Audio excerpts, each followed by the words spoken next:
Africa's tech startup scene has been attracting big bucks of late, but there's been a lot of debate around who's doing the funding and who is getting the funding. This made headlines and sparked an interesting conversation online. A Kenyan-based tech startup, Poor Internet, founded by foreigners, just secured $26.4 million in funding. Now, you see, just 6% of startups that secured more than $1 million in 2019 were led by local founders. Now, local techpreneur Granville Wafula took the conversation to LinkedIn, partly saying there's absolutely nothing wrong with foreign founders establishing startups in Kenya. It's the discriminatory funding of growth and entertaining the belief that foreign runs equals credible and funding friendly that bothers me. The post garnered over 100 comments discussing VC funding and bias, and Victoria brings out that it's different across different regions.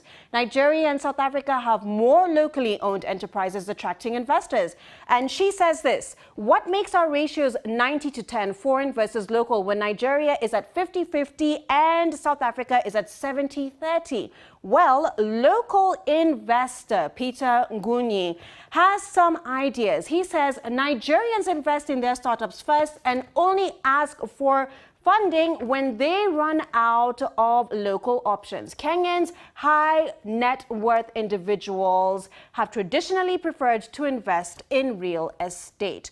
Well, earlier on, I had a chat with Zachariah George of Launch Africa Ventures. They've invested over $17 million in African startups, 80% being locally owned. I began by asking him why the ratio is so different across the different regions.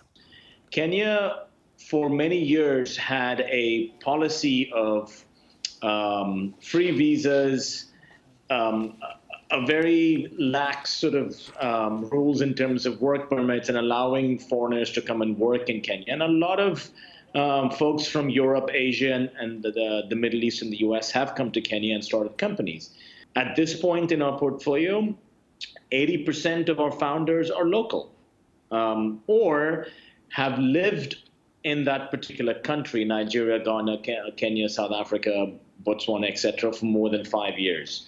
So I always make this point about, as long as a founder has made a particular African country his or her home, has permanent residence, contributes to the economy, is a taxpayer, that is what you want. If someone comes in for a visit, doesn't physically live on the continent, that is where the problem starts to get a bit murky. But as long as you live on the continent, that is your home, and you create value, jobs, and economic impact, that's all that matters. Where are the opportunities in the African tech startup scene? You have to understand that about 60% of the African population across 54 countries is unbanked, right? They don't have access to credit, to a proper channel for digital savings, investments, and for effective access to loan capital. So anything that makes people more financially included will always be attractive. The one thing I love about the African venture capital landscape is you solve real world problems through technology. So in things like financial services, food and water security, healthcare, education, logistics, and transportation. Despite this sector growing rapidly, there's still a huge finance gap. How can we bridge that gap? It is incumbent for local, provincial, and national governments on the continent to really take part from an R&D perspective, encouraging tax subsidies. In Tunisia, for example, if you're the founder of an innovative digital-oriented technology startups, you have an 8-year tax holiday. Wow. You're given housing and benefits and allowances by the government. Number two, you have to have the large insurers, banks, retailers, and telcos start doing pilots and proof of concepts with tech startups early on to reduce the cost and time it takes to get to market.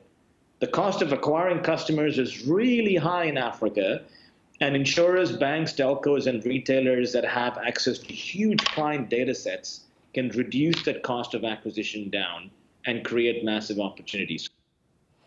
Let's change gears now.